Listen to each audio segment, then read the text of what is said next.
Hey everybody, Roland Frazier here. Welcome to this very special episode of Business Lunch. I'm really excited to have today Richard Branson, Sir Richard Branson, who is the founder of Virgin and owns hundreds and hundreds of companies. Just the kind of one of the ultimate entrepreneurs, I think. And it's really cool how we were able to get connected and have the opportunity to bring this to you. And it was through having Richard at one of our events called the Traffic and Conversion Summit. And one of the things that we do is we try to, anytime we have someone who has lots of great stuff, as Sir Richard does, to share, to get them for you to have the opportunity to hear them on the show. And so I'm going to not spend a whole lot of time introducing as much as I am going to just tell you that this is very exciting for me to have Richard here with us. And so I think it's $14 billion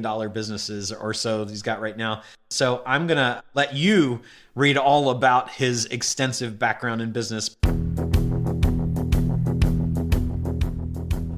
So we're all very excited to see you. Well, that was a lovely welcome. Thank you. It's worth... Thank you.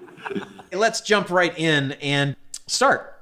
So a lot of folks here have a knack for building brands, and you obviously have a knack for doing that. What would you say are the top 3 things that people should be thinking about as they go about building their own brands? Well, first of all, you're only as good as your own reputation. And it's your personal reputation, and it's the reputation of your brand.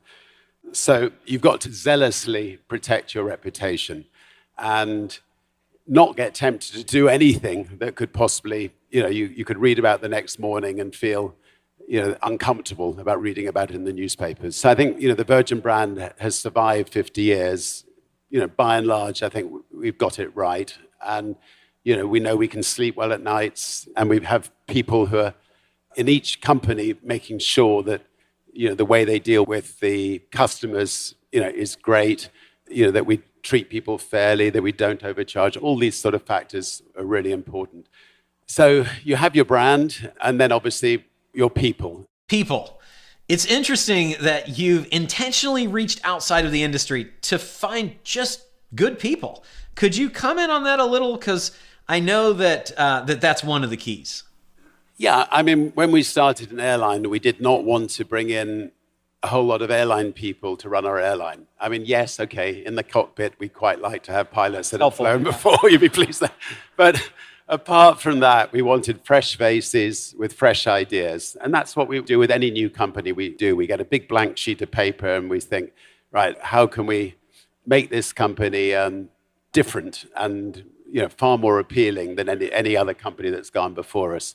And we bring in people from different Virgin companies around the world to create the magic.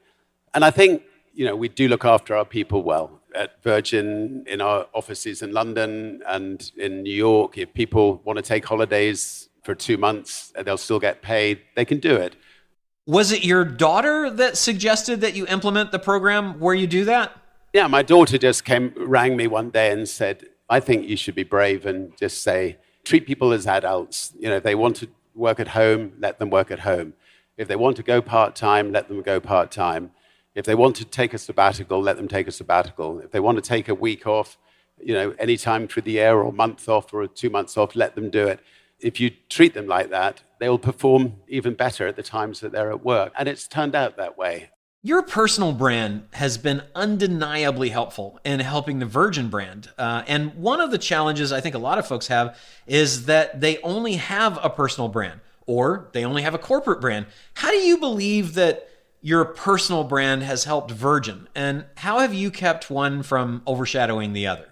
So in the early days, the headlines would be Branson this, Branson that. And I felt I wasn't building the brand. And it was only after about 10 years or 15 years that people started talking about Virgin this and Virgin that. So I think that the personal brand, because I was young, I started off at 15, 16 years old, and that helped me get interviews and get the press interested.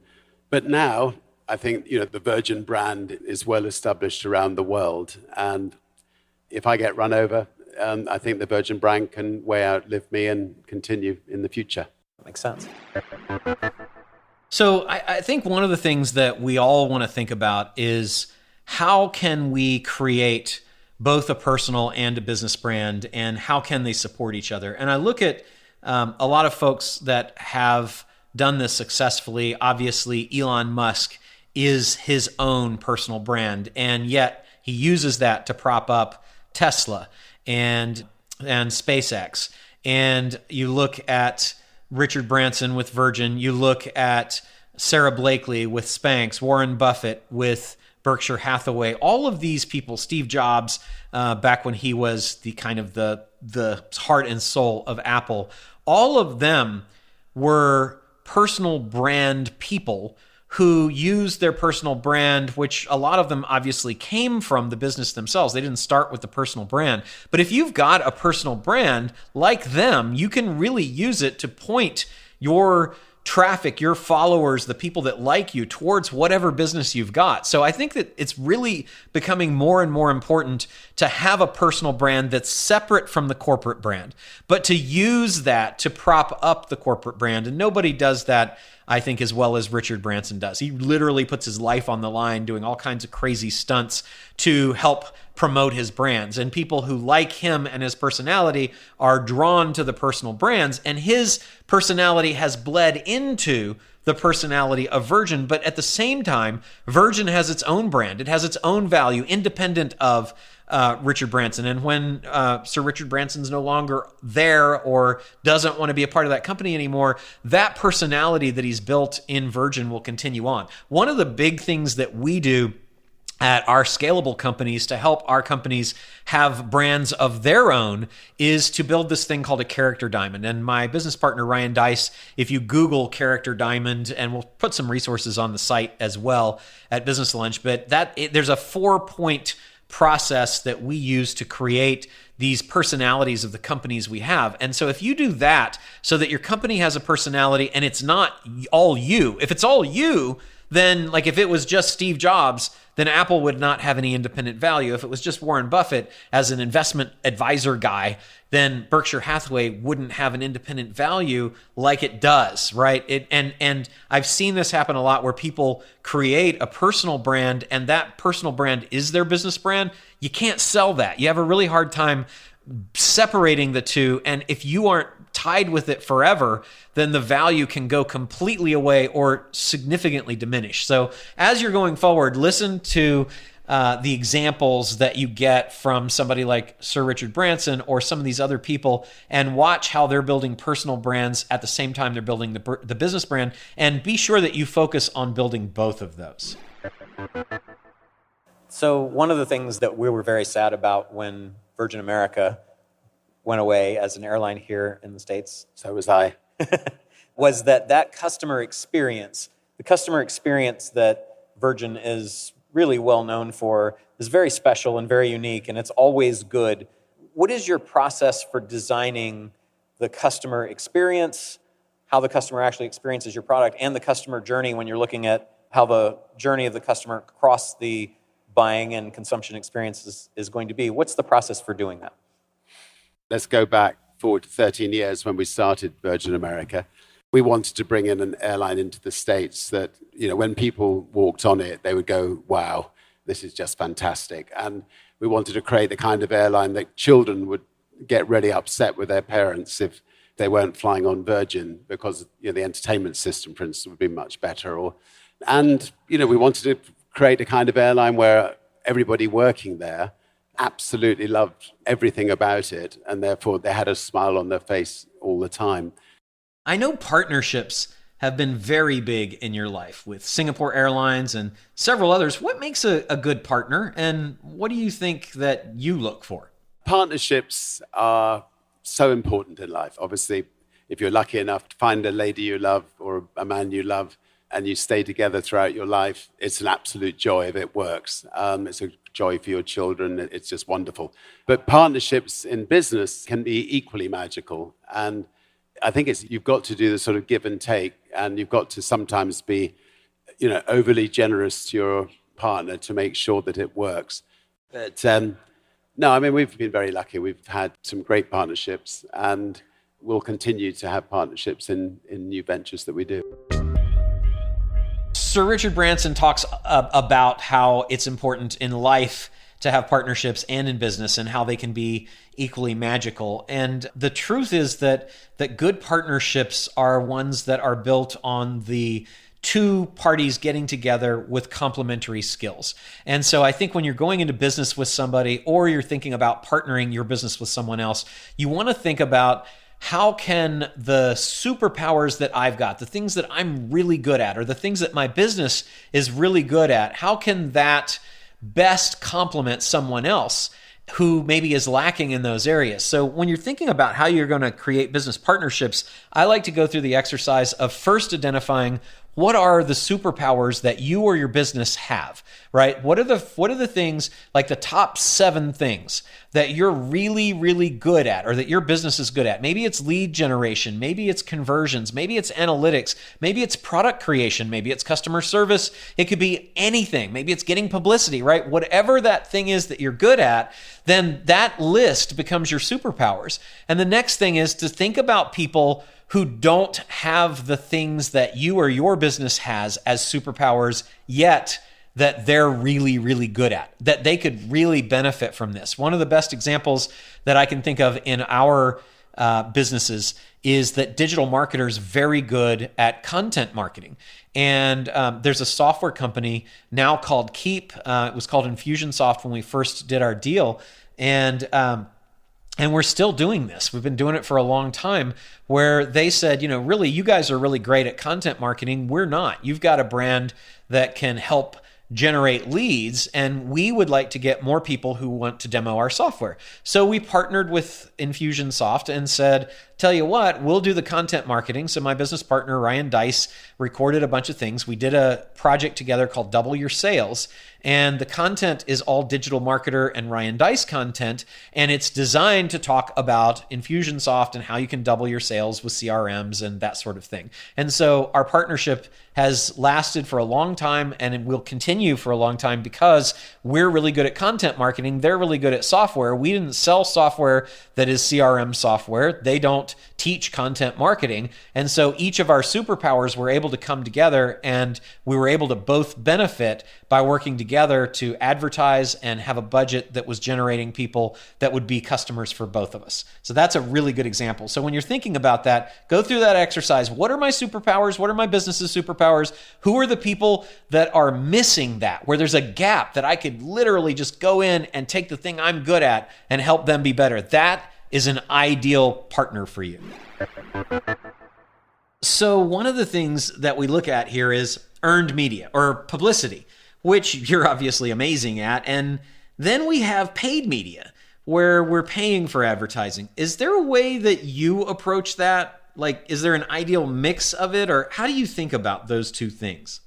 The more media you can get that you don't pay for, the better. So I think if you can get free advertising, you should get it. But obviously, you've got to mix it with paid. Do you think you can get more bang on a long-term basis from one or the other? I think that it depends slightly what kind of company you're building. I mean, we built consumer-facing companies in pretty well everything that we're in. So creating an image that people identify with is much easier through, ballooning, boating, your personal charisma, etc., than through ordinary advertising. But then, once you've created that image, then you can lay the advertising on top. So clearly, Sir Richard Branson is an amazing person at generating organic media, or what we even call earned media, because he has the extreme sports and the setting of world records and all of those things, and he does it with this crazy good style and flair. And it's very, very helpful if you are going to look for earned media for you to have something like that too. And he talks about relatability, right? So people can relate to him. He's somebody that he's kind of like his own rock star, right? He's had this company, hangs out with all these crazy cool people, and we want to be like that. And you might think about that you have to choose between that kind of organic media and paid media. But the truth is that the best thing is a mix of the two. And what the mix should be really depends on what are your skills? What are you good at? So if you happen to already be good at paid media, don't stop that. but you should definitely take a look at organic. I know we just recently trained our entire team with a team of someone who is amazing at organic, because we are very good at paid media, but we're actually not that great at organic outside of content marketing. So what we did was his whole team got on with our whole team on a Zoom, and across multiple states, we were able to share what we do on paid, and he was able to share what he does on organic. And so now we're adding an entire organic component to our businesses. And he's getting 3 million views a day across his social media. So I think that works out to $1,200,000,000 a year. So imagine if we can do that and add that kind of presence that we don't currently have to the paid media that we've already got. Similarly, for him, and for any of you that are all organic right now, paid media helps you to amplify the reach of all of the other things that you do. So just by adding paid media to your already amazing organic, you could double your business. Just by adding organic to our already amazing paid, we believe we'll double our business. So it's definitely something to think about. And neither is better than the other. It's just that you should have a mix. So scale up whatever you're really good at, but also think about a different team, because you'll have different people on your organic team than you have on your paid team. And ultimately, the organic content that you create is going to be promoted via paid, and it's one is going to benefit the other. And the paid is going to generate more views to your organic, and each one of those will get wider distribution as a result of that. So I think that's the way to think about it is you need to have both. The mix is whatever feels right to start with. Just be sure that you're working on both, and you really want to have different teams that are focused on those things. What final thoughts do you want to leave before you take off for the next adventure? Well, most of my time these days is spent on trying to solve some of the sort of intractable problems of this world. And I think that when you're a small business, you've got to look after first of all, yourself, make sure you keep healthy and well. Then once you know that you've got yourself well looked after, then your employees and the people around you, then maybe your local village, then maybe your local city, look at what things you can do to help, then maybe your country. And then when you become a global brand like Virgin, you've got to look at the global issues and see how you can help. And I think if we can get every company to do that, most of the problems of this world, I think, can be solved.